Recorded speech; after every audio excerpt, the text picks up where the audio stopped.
Sevgili dostlar merhaba. Bu bir tatil vlogudur. Hatay'dan yola çıkarak Adana, Mersin, Antalya ve Muğla'yı gezmeyi hedefliyorum.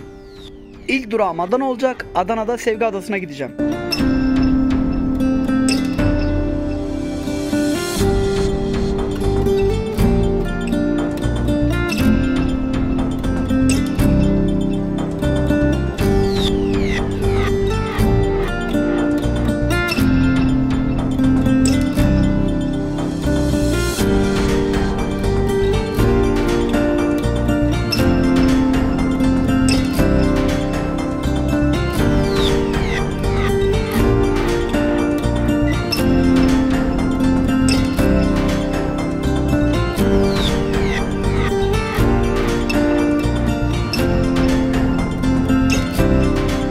Sevgi Adası'nı yakından görmek isteyenler şuradaki teknelerden birini kiralayıp Sevgi Adası'na gidebilirler.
Tatil vlogunun ikinci gününden herkese merhaba. Bugün ilk durağımız Kayacı Vadisi olacak.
en ünlü koylarından biri olan Yapraklı Koy'a doğru gidiyorum.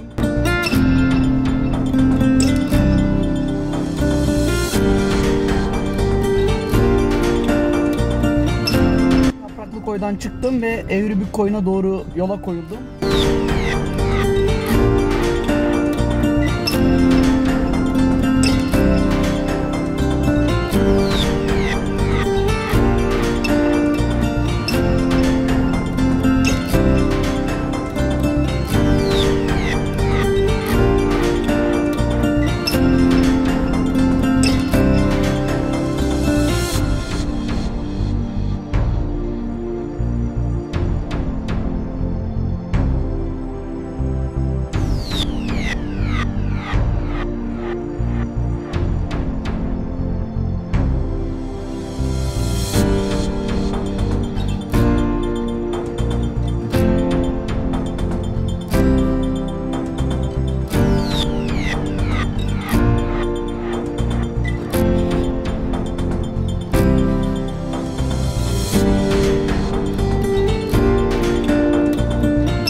Koyu özellikle kamp yapmak isteyenler için bence ideal bir konum.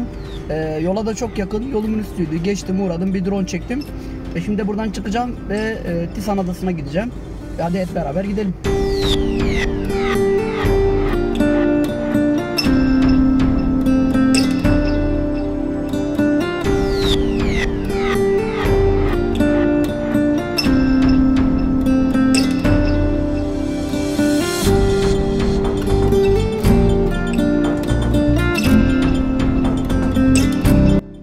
Kötü yolu aşarak tepeye kadar çıktım. Bir de bunun inişi var. Ancak ben Tisan'a inmeyeceğim. Size drone görüntüleri sunacağım. Oradan izleyip bence gelmeye karar verirsiniz zaten.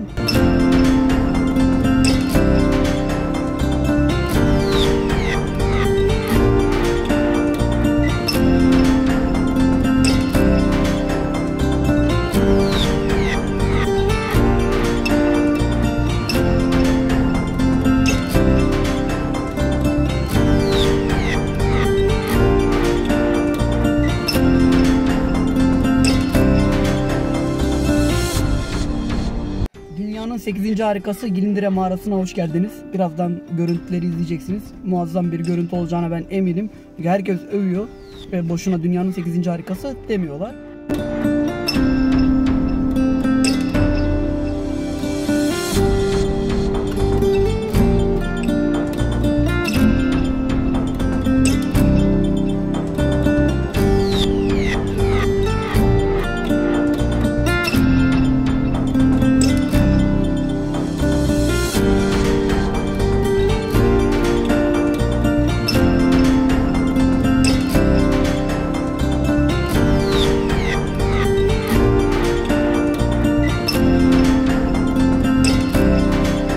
Az önce Gilindire mağarasından ayrıldım. Hemen yanında bir koy vardı. O koyu drone ile çektim. Sanırım patika yolu yok. Araç yolu da yok. Sadece tekneler gidebiliyor. Anladığım kadarıyla öyle. Çünkü kimse inemedi.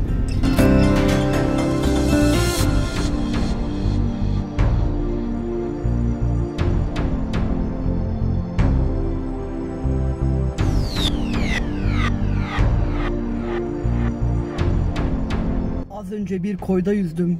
Muazzam bir koy. Gazi Paşa Delik Deniz Kral Koy. Arkadaşlar, isminin hakkını veriyor. Yani cennetten bir köşe diyebiliriz size. Evet, koya inmesi zor. Çıkması daha da zor. Ama koya indiğiniz zaman oradan ayrılmak istemiyorsunuz. Muazzam güzel. Zaten görüntülerde de izliyorsunuz.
Tatilimizin 3. gününden herkese merhaba.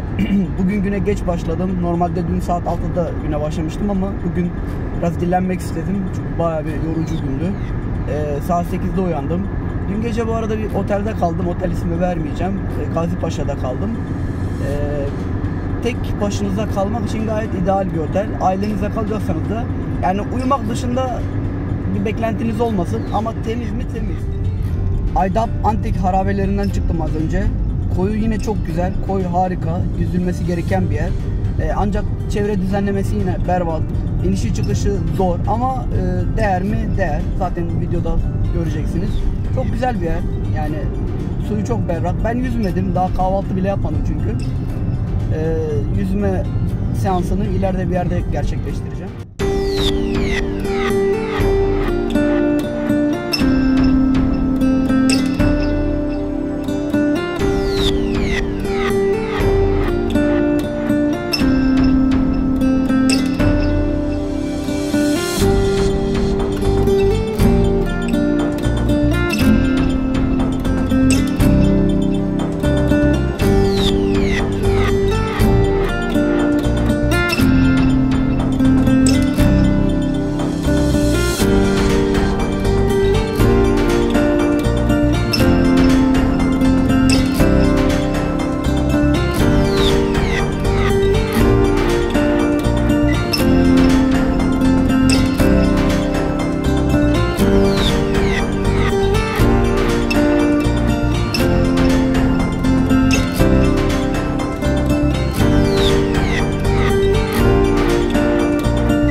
Uçan Su Şelalesi dönüş yolundayım.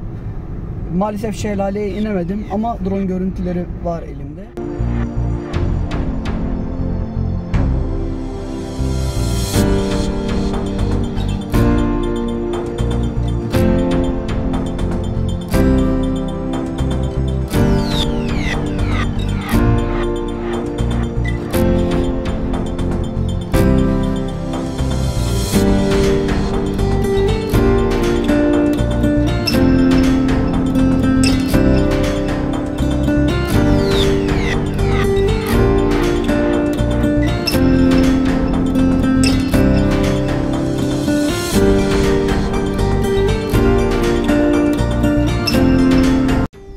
Antalya'nın Serik ilçesinde bulunan Aspendos'taydım. Gerçekten bir şey söyleyeyim mi? Tarih sizi çağırıyor. Hakikaten içine girdiğiniz zaman şöyle bir etrafa bakıyorsunuz. Yani geçmişte neler yaşandı böyle bir hafızanızı şey yapıyorsunuz. Hani izlediğiniz filmlerden ya da ne bileyim okuduğunuz tarihten bir canlandırıyorsunuz yani. Kesinlikle yol üstünde de olduğu için hani buralara gelirseniz mutlaka gelip görün derim. Gerçekten içinde farklı duygular yaşıyorsunuz. Yani umarım görüntüleri de beğenirsiniz.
Otel adam bu. Fiyatı gayet uygun.